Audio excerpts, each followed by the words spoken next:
lá, já parou para pensar como seria construir uma sociedade inteira do zero num planeta novo? Pois é, hoje a gente vai explorar um projeto simplesmente fascinante, chamado Continuocracia, um tipo de manual radical para garantir que essa nova civilização não só sobreviva, mas que ela prospere por muitas e muitas gerações. E aqui está a grande questão que esse projeto tenta responder, sabe?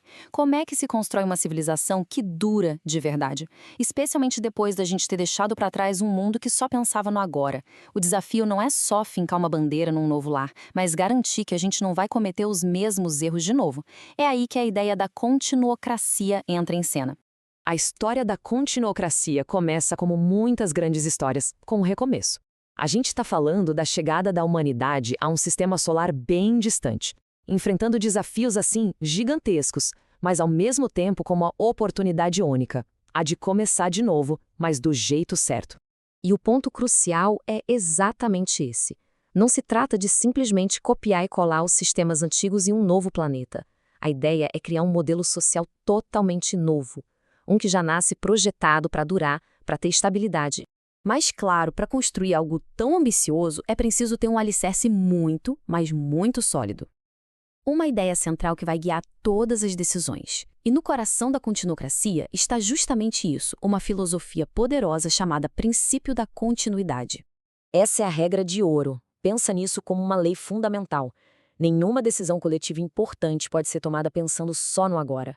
É obrigatório, veja bem, obrigatório, analisar o impacto a longo prazo.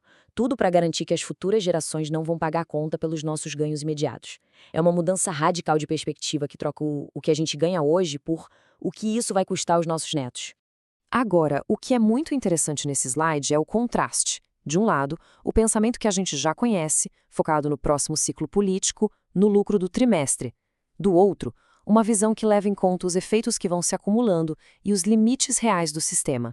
A continuocracia exige essa segunda abordagem. Não tem meio termo. Ok, a filosofia é poderosa, eu sei. Mas como é que ela vira ação no dia a dia?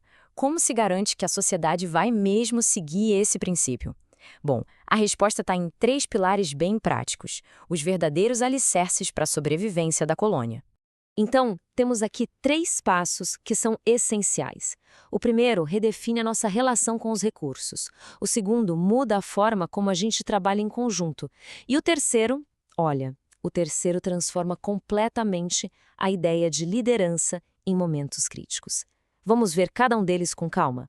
O primeiro pilar redefine o que é sucesso. Em vez de buscar um crescimento infinito, o objetivo passa a ser a suficiência. Garantir que todo mundo tem o necessário e, ao mesmo tempo, preservar os recursos para o futuro. A produção serve às pessoas e ao planeta, e não a uma meta abstrata de expansão sem fim. Isso nos leva direto para o segundo pilar. Em sistemas vitais, pensa aí, gestão da água, produção de conhecimento, manutenção da infraestrutura, não tem espaço para ações individuais que prejudicam o todo. A cooperação se torna obrigatória para garantir que todo mundo continue bem. E este é, talvez, o pilar mais revolucionário de todos. Em decisões críticas, quem dá a palavra final não é o líder político ou a figura mais popular. É quem tem o conhecimento validado e verificável sobre aquele assunto. A autoridade se baseia em dados, em competência e não em status. Mas um sistema, por mais perfeito que pareça no papel, precisa funcionar para as pessoas. Afinal, de que adianta uma sociedade que dura para sempre se ela esmaga o indivíduo? É por isso que a continuocracia inclui uma série de princípios dedicados ao fator humano. Este é um limite absoluto inegociável. Nenhuma otimização de sistema, nenhum ganho de eficiência pode justificar a violação da dignidade humana. A tecnologia e os sistemas existem para servir à humanidade, e nunca o contrário. E isso reforça o ponto anterior de uma forma muito direta. A sociedade é construída para o bem-estar das pessoas. Cada indivíduo é um fim em si mesmo, não uma peça numa engrenagem que pode ser sacrificada por um bem maior abstrato. Simples assim. E para proteger a sociedade de si mesma, existem salvaguardas que são cruciais. Primeiro, a transparência. As decisões precisam ser abertas. Todo mundo tem que poder ver como elas foram tomadas. Segundo, a memória. Os erros não são apagados, pelo contrário, são preservados para que sirvam de lição. E terceiro, a cautela. Qualquer mudança no sistema é feita aos poucos, de forma gradual e monitorada, para evitar rupturas catastróficas. Então, Quando a gente junta tudo isso, a visão de longo prazo, os pilares práticos e a proteção ao indivíduo, qual é o resultado final? Bem, estamos falando de construir um legado, uma visão que se estende por séculos. Isso aqui ilustra de forma brilhante essa visão de longo prazo. Não é um plano para uma década, é para séculos.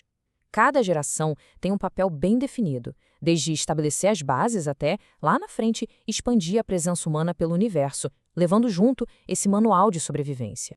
No fim das contas, o ponto crucial é esse. A maior responsabilidade de cada geração é ser uma boa guardiã, garantindo que o legado de uma sociedade justa e sustentável seja passado adiante, intacto ou, de preferência, ainda melhor.